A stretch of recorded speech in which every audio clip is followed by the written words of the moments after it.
إن الحمد لله نحمده ونستعينه ونستغفره ونعوذ بالله من شرور أنفسنا ومن سيئات أعمالنا من يهده الله فلا مضل له ومن يضلله فلا هادي له وأشهد أن لا إله إلا الله وحده لا شريك له وأشهد أن محمدا عبده ورسوله يا أيها الذين آمنوا اتقوا الله حق تقاته ولا تموتن إلا وأنتم مسلمون يا أيها الذين آمنوا اتقوا الله وقولوا قولا سديدا يصلح لكم أعمالكم ويغفر لكم ذنوبكم ومن يطع الله ورسوله فقد فاز فوزا عظيما.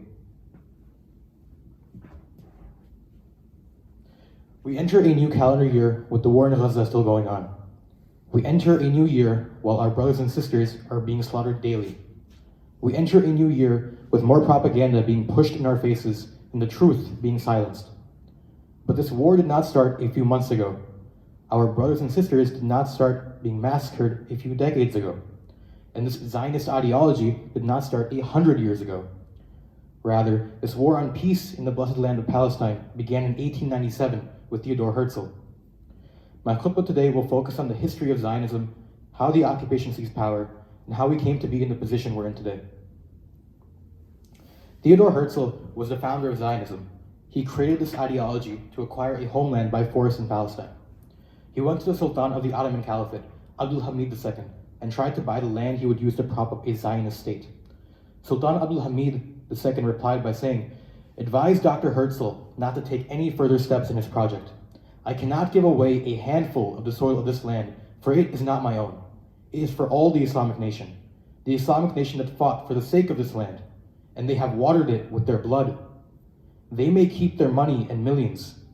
If the Islamic Caliphate, if the Khilafah is one day destroyed, then they will be able to take Palestine without a price. But while I am alive, I would rather push a sword into my body than see the land of Palestine cut and given away from the Caliphate. This is not something that will be. I will not start cutting our bodies while we are alive." In 10 years' time, Sultan Abdul Hamid II would be dead. In another 10, the lines of the Arab lands would be drawn. In 15 years, the Zionist movement would gain traction and more forces, and in another 15 would be the travesty of Nakba and the creation of the occupation state of Israel. Sultan Abdul Hamid II stressed that this holy land is for the entire Islamic nation, as they fought for this land. Without explicitly saying it, he is saying, look at what the righteous leaders of Islam in the past have done to keep this land secure. He is saying, look to Umar ibn al-Khattab, how he rarely ever left Medina, but on the request of the ruler of Jerusalem, went out with one camel and one servant, pledged to keep the land of Jerusalem safe from invaders, promised free worship and security, and received the keys of Jerusalem by signing the treaty himself. All this, by the way, was a standard in the Khilafah. This peace and the security and the safety and the free worship was promised under every land that fell under the Khilafah. Sultan Abdul Hamid II is saying, look at how nearly 500 years after the first liberation of Palestine, when the Ummah was plagued by disunity, when the Holy Land was seized during the Crusades, when the peace that was enjoyed by the Muslims, the Christians, and the Jews was taken away, how the streets ran with the blood of 70,000.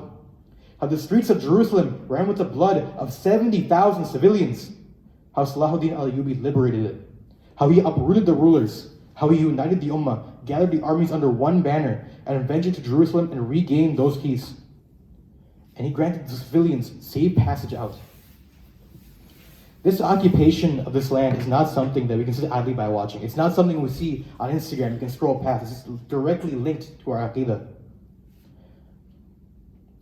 After the rejection of buying Palestine, the Zionist movement asked Britain for help. They were both desperate. They wanted this land that was in the heart of the Muslim Ummah.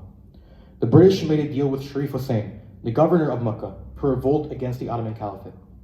They plagued his mind with nationalism and offered him land that he would rule. He believed that Palestine would be a part of this deal. When the Arabs revolted, they did not receive Palestine.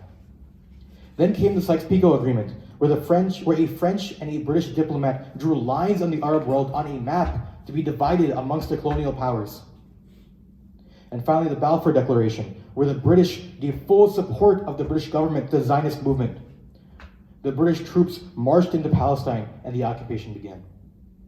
These 3 deals of betrayal and treachery by the kuffar destroyed what was left of a unified ummah. The rebellion from inside the Khilafah and the deal from a backstabbing foreign government. The propping of nation states in the Arab world and the support of the Zionist agenda at the heart of the Muslim land.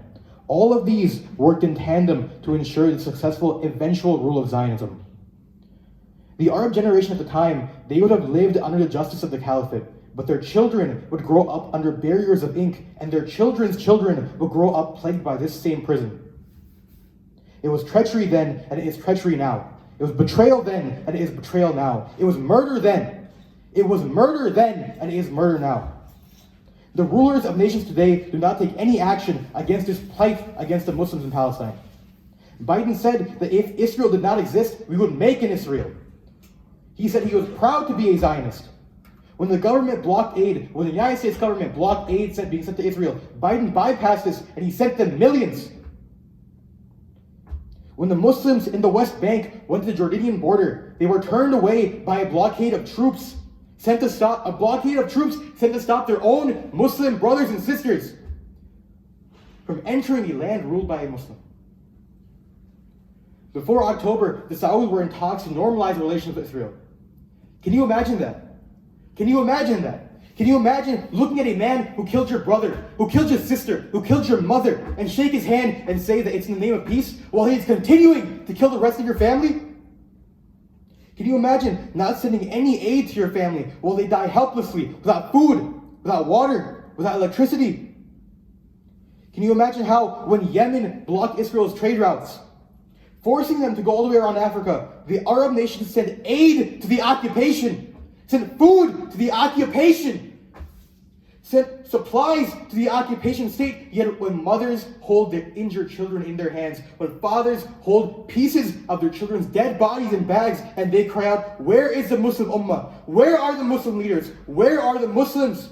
They send not even a drop of water? Can you imagine the sight on Yawm al-Qiyamah, when Allah asks everyone what they did, and when they saw how the badly the Muslims suffered, and these leaders, they get the privilege to say, I helped kill my family. How amazing. How disgusting. How horrible. Not a drop of water. Unfortunately, the blood of the Muslims is not only in the hands of the kuffar rulers. May Allah protect us all from meeting him in such a state, in such a fate. Ameen. Rasulullah sallallahu alayhi wasallam says, and if you have come to any UIC khutbah before, you know this hadith like it's the back of your hand. Rasulullah sallallahu alayhi wasallam says, the ummah is like one body. If the head aches, the body aches. If any part of the body is not well, then the whole body shares the sleeplessness and fever with it. The Muslims in Palestine are of us and we are of them. The Muslims in Kashmir are of us and we are of them. The Muslims in China, in Burma, in Sudan, in the Congo, they are of us and we are of them. They share our same aqidah, and we need not be silent. We cannot be silent while they endure pain and suffering. Sharif Hussein, the man who made the deal with the British to revolt against the Ottoman Empire, one of his sons, Faisal, he became the king of Iraq under the agreement his father made. He pledged to this Zionist entity Arab Zionist cooperation. In the 25 years after the fall of the Ottomans in 1924, the Zionist population slowly grew. The British, under their British mandate, granted them free passage into Palestine and created passports for them immediately upon their arrival. The makeup of Palestine became minority Palestinian by the time of 1948 when the British mandate ran out. The United Nations then passed a resolution for the partition of Palestine into a split state. It gave Zionists 55% of the land, more fertile land, and more access to the sea. Immediately following the end of this resolution, the Zionists committed atrocity after atrocity. Not that they weren't already, they already were under the British mandate, and the world powers turned a blind eye to this. But after this resolution, the Zionists declared the state of Israel the day after it ended, and began the ethnic cleansing of Palestine, which involved the razing of over 500 villages. The Balad al-Sheikh massacre that killed 70. The Saqsa massacre, where 16 homes were blown up and 60 were killed. The Deir Yassin massacre, where 110 men, women, and children were brutally murdered by machine guns. The women were raped. The children were mutilated. The bodies were mutilated. A quarter of this massacre were children. This and many more constituted the Nakba, which was able to take place because of the silence of the rulers in the neighboring lands and the treaties between Israel and those nations. By the end of it, 750,000 were displaced and 15,000 were killed. These numbers have been crushed today. Today, more than 1.9 million have been displaced and more than 22,000 have been killed. This number rises daily. It did not stop. It is not stopping. It is continuing to go up. In 1967 came the Nakba, a war between the occupation and neighboring Arab states. This led to more of Palestine being lost and the areas being fully under Zionist control. The issue of Palestine is not just a Palestinian issue. This is a Muslim issue. All of you know this. This is not something that will be solved under the guise of nationalism. This is at the heart of every Muslim who lives and who breathes. There is no shying away from this fact, and there is no rejecting this fact. I will end on a hadith narrated by Abu Bakr radiallahu anhu. He said that the Prophet ﷺ said, when the people see an oppressor but do not prevent him committing sin, it is likely that Allah will punish them all. When people see something unjust, if they do not stop the oppressor from oppressing his people, firstly by hand, if not by tongue, if not by heart, Allah will punish them all, the oppressor and the one who stays silent. أقول قولي هذا واستغفر الله لي ولكم ولسائر المسلمين فاستغفروه إنه هو الغفور الرحيم.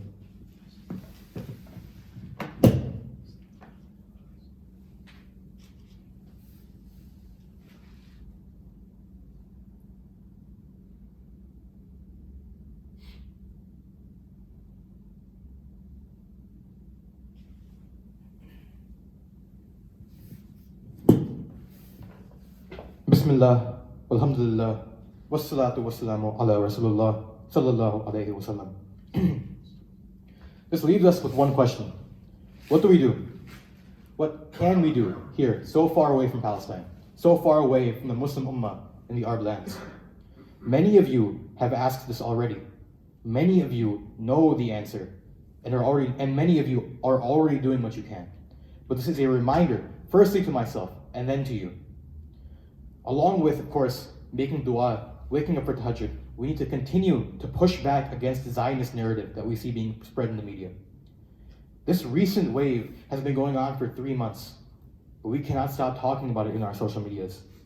We need to continue to show people what is happening in Palestine and the truth of it, despite how tired you are, despite how much horror you've seen. You need to keep going. I need to keep it. We all need to keep going. To stop talking about this is to allow the Zionists to win. When you meet Allah, when all of creation is standing before Him, He is going to ask you, what did you do?